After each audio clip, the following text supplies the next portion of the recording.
Hello everyone, welcome to another video of money Mitra.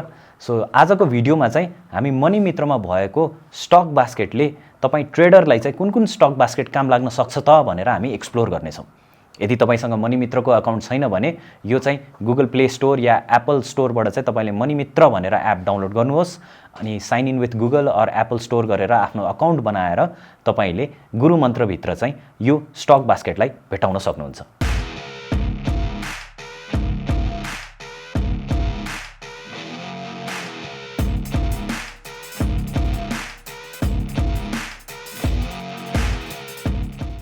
So यसरी तपाईले money मित्रभित्र यो गुरु मन्त्रमा जानुभयो भने आफ्नो स्टक बास्केटमा क्लिक गरिसकेपछि यहाँ विभिन्न स्टक बास्केटहरू देख्नुहुन्छ है। तर अब तपाईँ ट्रेडर हुनुहुन्छ भने तपाईलाई काम लाग्ने खालको स्टक बास्केटहरू कुन कुन हो त भनेर हेर्नु। सो यसरी हेर्नुभयो भने फर्स्ट स्टक बास्केट जुन चाहिँ ट्रेडरलाई काम लाग्छ त्यो भनेको लो क्याप स्टक हो। सो यो स्टक बास्केटमा चाहिँ के हो त भन्दाखेरि यस्तो कम्पनीहरू छ जसको चाहिँ क्यापिटल एकदमै कम छ भन्नाले चलखेल गर्न या नेपालमा चाहिँ स्टक मार्केट प्लेयरहरूले एकदमै छिटो प्राइस चाहिँ चलाउनको लागि सक्सेस हुन सक्ने खालको स्टकहरू चाहिँ यो लो क्याप स्टकमा आउँछ। सो यस्तो खालको स्टक यो लो क्याप स्टकको स्टक बास्केट चाहिँ 4-5 जना अलिकति हाई नेट वर्थ भएको मान्छेहरूले ल अब चाहिँ यो स्टक चलाउन त भन्यो भने सजिलै चलाउन सक्ने खालको स्टक हो। सो तपाईलाई थाहा छ कुनै पनि संस्था या कुनै पनि ग्रुप चाहिँ यो खालको स्टकहरू चलाउन थाल्यो भने सबैभन्दा पहिला उड्ने खालको स्टक चाहिँ कुन हो त भन्दाखेरि लो क्याप स्टकहरू हो है। सँगसँगै अर्को ट्रेडरलाई चाहिँ के काम लाग्छ त भन्दाखेरि यो म्युचुअल फन्ड सप्लाई भन्ने चाहिँ स्टक बास्केट पनि काम लाग्छ। किनभने अब म्युचुअल फन्डको सप्लाई कहिले आउँछ त भनेर तपाईले यो स्टक बास्केटबाट हेर्न सक्नुहुन्छ है। र म्युचुअल फन्डको सप्लाई आउने बित्तिकै त्यो सेयरको प्राइस चाहिँ घट्छ प्राय जसो। सो तपाईँ ट्रेडर हुनुहुन्छ र आफ्नो स्टकलाई बेच्न खोज्दै हुनुहुन्छ भने म्युचुअल फन्डको सप्लाई आउनुभन्दा अगाडि नै बेच्नुभयो भने अलिकति हाई प्राइस पाउन सजिलो हुन्छ।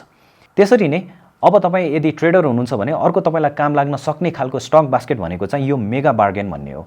सो यो मेगा बार्गेन भनेको चाहिँ के भने कहिलेकाहीँ यस्तै बेयर मार्केट चलिरहेको बेलामा फन्डामेन्टली एकदमै राम्रो कम्पनीहरू पनि कम भ्यालुमा आइरहेको हुन्छ। सो त्यस्तो खालको राम्रो कम्पनीहरू चाहिँ सस्तो भ्यालुमा आइराख्दाखेरि त्यसको फाइदा उठाउनको लागि तपाईले यो मेगा बार्गेनमा आएको स्टकहरूलाई चाहिँ किन्नुभयो भने यसमा नाफा गर्ने चान्सेस चाहिँ तपाईको एकदमै हाई हुन्छ है। त्यसैगरी ग्राहम्स फेभरेट भनेको पनि यो बेन्जामिन ग्राहमले एउटा फर्मुला बनाउनु भएको थियो जस अन्तर्गत चाहिँ राम्रो कम्पनीहरू योभन्दा तल आयो भने चाहिँ किनिहाल्नु भनेर भनिन्छ।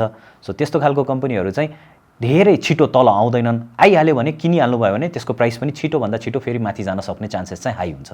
सो यो पनि ट्रेडरलाई एकदमै ग्राहम्स फेभरेट भन्ने स्टक बास्केट पनि एकदमै काम लाग्ने हो। साथसाथै यदि तपाईँ कुन चाहिँ ब्रोकरले के किनिरहेको छ र के बेचिरहेको छ भनेर पनि इन्ट्रेस्टेड हुनुहुन्छ, ब्रोकर सँगसँगै छिर्ने र ब्रोकर सँगसँगै निस्किने हो भने ब्रोकर्स फेभरेट र डिस्ट्रिब्युसन भन्ने स्टक बास्केट पनि तपाईँ एज अ ट्रेडरको लागि चाहिँ एकदमै काम लाग्ने खालको स्टकहरू यही बास्केटमा चाहिँ देख्न सक्नुहुन्छ है। सो यो स्टक बास्केटबाट चाहिँ तपाईलाई ट्रेडिङ गर्नको लागि सघाउने खालको स्टक बास्केट चाहिँ यति भयो। विभिन्न अरू स्टक बास्केटहरू यहाँ छँदैछन्। अर्को भिडियोमा चाहिँ म इन्भेस्टरहरूलाई काम लाग्ने खालको स्टक बास्केटहरू के हुन्छ भनेर लिएर आउनेछु। So till then bye by.